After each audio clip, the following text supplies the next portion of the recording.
At my wedding, my SIL mocked my $350 dress and smashed my cake. I smiled and said, "Good thing I kept the proof of your affair." Her face went blank. On the day I married Liam, his sister Sarah decided to make it unforgettable for all the wrong reasons. She spent the reception sneering at my $350 wedding dress.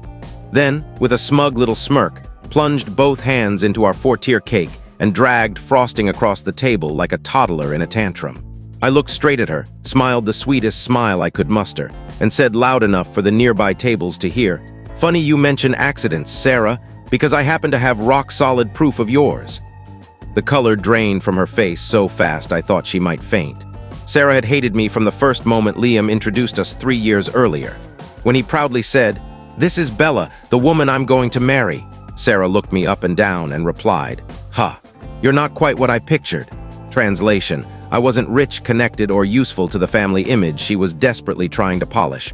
Strike 1, I earned a modest teacher's salary of $40,000. Strike 2, I refused to let her hijack our engagement party. She had already booked the country club, chosen the menu, and sent invitations to her friends without asking us. I canceled everything and planned a relaxed backyard barbecue instead. Suddenly, I was ungrateful. Strike 3, the wedding dress. She made a reservation at her socialite friend's boutique where the gowns started at $12,000. I bought mine online for $350. She told Liam I was embarrassing the entire family and making them look cheap. For months, she nitpicked every decision. I wanted roses, she ordered orchids.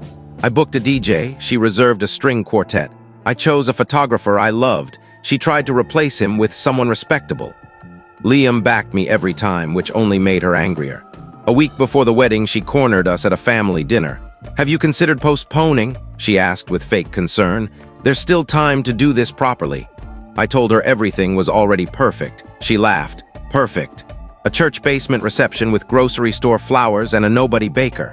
Really? The cake, though, that was her pride and joy to hate. Mrs. Lee spent weeks handcrafting 4 flawless tiers of vanilla and lemon sponge covered in delicate sugar flowers. It cost $2,500, the most expensive item in our budget. Sarah still called it tacky because it wasn't from her approved vendor. The ceremony itself was beautiful. Liam cried when he saw me walk down the aisle. Sarah naturally wore an ivory designer gown that cost more than our entire wedding. "Oops, I forgot the no white rule," she chirped while posing for photos. 15 minutes before the reception doors opened, the coordinator pulled me aside, pale. "There's an issue with the cake." I ran in and found all 4 tiers smashed flat, frosting splattered like a crime scene, and the word "oops" scrawled across the wreckage in Sarah's handwriting. Liam held me while I stared at what used to be my dream cake. His mother patted my arm and said, "Accidents happen, dear. Kids must have run through." Sarah appeared behind her, wide-eyed. "Oh no, that's awful. Kids these days, right?" Then the baker spoke up. "Funny thing, I always set up a time-lapse camera for my portfolio. Want to see what really happened?" Sarah went ghost white. We rolled the footage on the spot. There she was, sneaking in alone, checking that no one was watching, picking up the silver cake knife, methodically shoving each tier until it collapsed, dragging her finger through the icing to write "oops," and grinning like she'd won something. The room went dead silent. That's when I turned to her husband, David. For weeks he had been texting me in a panic. Sarah was never home. She guarded her phone like Fort Knox, and charges were appearing on their joint card for hotels and plane tickets.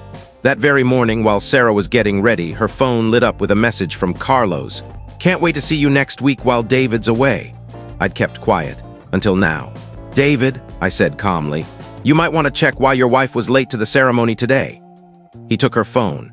Within seconds, he found the chain, months of explicit texts, photos, plans to run away together, all paid for with his credit card while he stayed home with their children.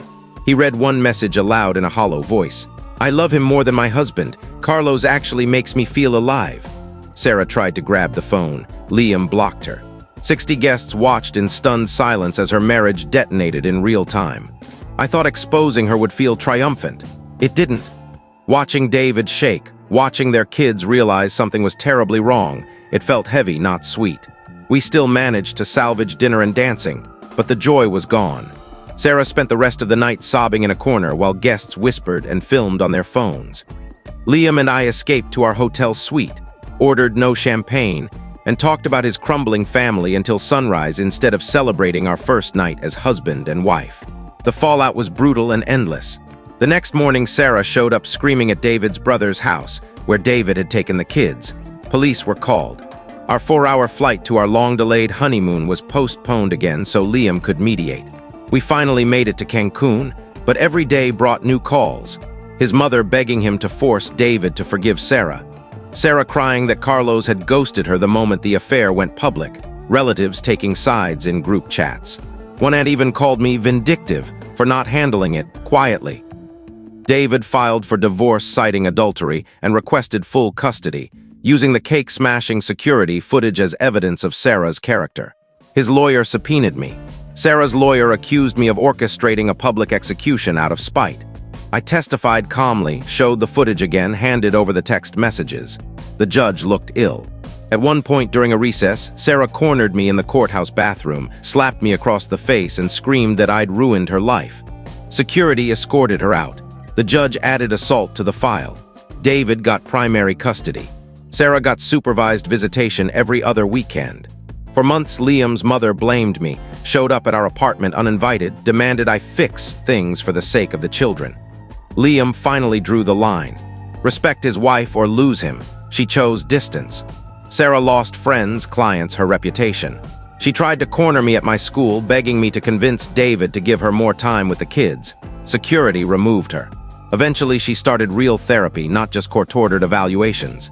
She wrote me a 2-page letter owning every cruel choice. The dress sabotage, wearing white, the cake, the affair, everything. No excuses. She read an apology aloud in family therapy. Liam's mother apologized for decades of enabling her daughter's behavior. We set ironclad boundaries. No surprise visits, no discussing the past at family gatherings, no unsolicited contact. Slowly, carefully, civility returned. Thanksgiving at our house. Christmas. A tense but peaceful restaurant birthday dinner for Liam's dad. A year after the wedding that almost broke us, Liam and I escaped to a mountain cabin with no cell service. We hiked, cooked simple meals, and on our actual first anniversary sat on the porch watching the sunset. Liam said, "I'd marry you again tomorrow, even knowing everything we went through." I kissed him and meant it. Sarah kept going to therapy. She earned unsupervised visitation then every other weekend. She got promoted at work for being reliable instead of demanding. She's dating someone new, someone who also lost a family to his own mistakes and is trying to do better. We'll never be close. I'll never forget the cake smeared across the table or the slap in the courthouse bathroom. But we can sit at the same Thanksgiving table, pass the gravy, and talk about the weather without anyone crying or yelling. Peace doesn't always mean hugs and forgiveness. Sometimes peace just means the war finally stops.